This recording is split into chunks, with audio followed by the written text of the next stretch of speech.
Deputy Healy.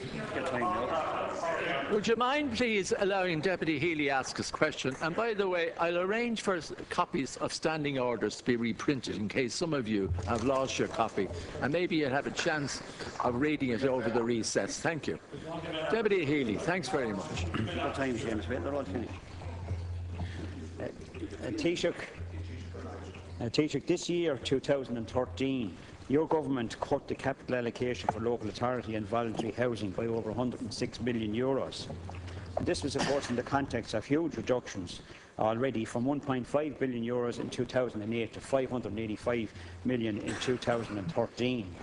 The most recent house waiting lists for local authorities have reached a shocking figure of 100,000, or to be precise, 98,318. Social housing building in this country has reached ground zero, and it has been absolutely decimated. Local authority budget for house building has been reduced from €367 million in 2010 to a paltry €65 million in 2013. And the capital funding for voluntary and cooperative housing this year in 2013 has been cut by €15 million from €70 million to €55 million, a reduction of 21%. The public house building programme is almost non-existent. Because of this, the numbers on housing waiting lists has increased hugely from 56,000 in 2008 up to 98,000 in the most recent figure, or 40,000 families languishing on housing waiting lists. The fact is that your government has abandoned the social house building programme. Of course, this is another reason why the Labour Party are at 6% in the polls, because they had a proud record of providing local authority housing, but of course they've done a U-turn on that as well. What is happening now is that house building has been privatised, and developers and landlords are being paid instead of the building of houses through schemes like rent supplement and paying mortgages over and over and over again through the rental accommodation scheme and a long-term leasing scheme. And my question, Taoiseach, is that in view of the huge numbers languishing on local authority house waiting lists, would you not agree that a major public house building programme should be commenced by this government? That programme would, for instance, give a major stimulus to the economy, would create thousands of jobs, would provide badly needed homes for families on the waiting lists, reduce social welfare expenditure and indeed save money. So, Taoiseach, will your government immediately commence a major house building programme for the 100,000 people and families rather who are languishing on housing waiting lists? Thank you, Deputy. Taoiseach Healy for his comment and for his question. Clearly, there is an increase in the numbers of applicants for adequate and proper housing, many of whom are on the local authority lists. NAMA have made 4,000 offers of houses, of which I think 2,000 have been taken up by the local authorities. I think it's fair to say, it is fair to say, Deputy Healy, that there are significant numbers of families now in very small apartments. Is causing a frustration and a concern for a lot of people. I actually met with the Construction Industry Federation the other day myself, and there are quite a number now of very good contractors, developers who were never in NAMA and who are not in the league of those who might be deemed to be rogue builders or cowboys, who want to see a construction sector that has integrity, that has trust, and that can measure up, as it were. This is an issue that government will look at. I'm not going to confirm what, if any, monies can be made available in the capital budget for this.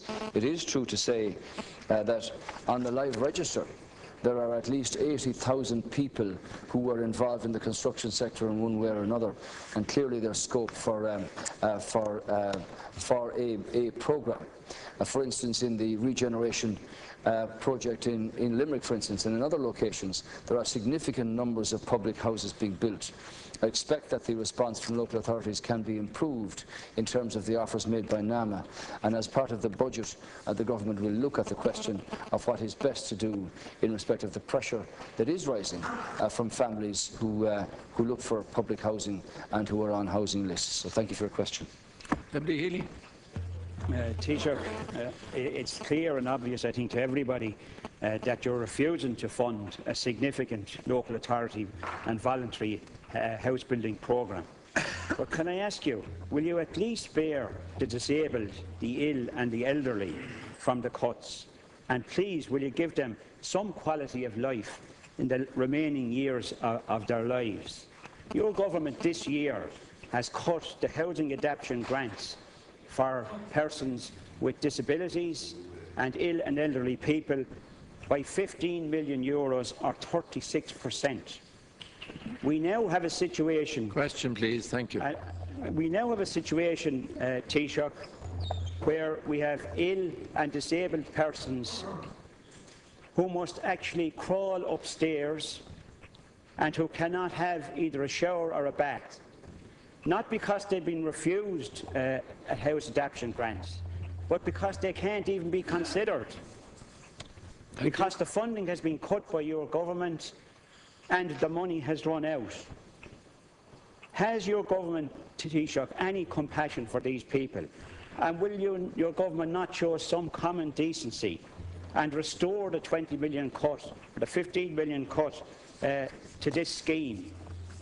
So as these people can have reasonable living conditions in the later years of their lives.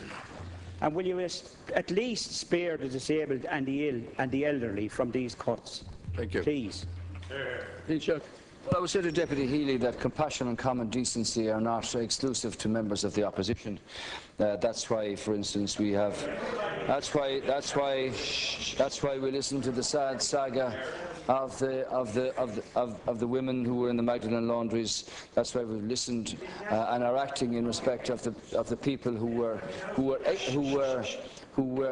evacuated from their fire trap houses in Priory Hall. That's why. Would you please listen to the reply? Thank you. That's why the Minister for Housing, Minister O'Sullivan, and the Minister for the Environment met with NAMA last week to discuss speeding up. Please. Deputy, you asked your question. We'll listen to the answer. Thank you. That's why I'm making the point to you, Deputy Healy, in direct response to your comment that compassion and common decency are exclusive to people on that side of the House.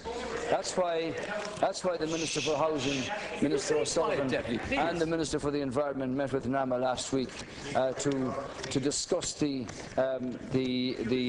question of speeding up the transfers from them for social housing.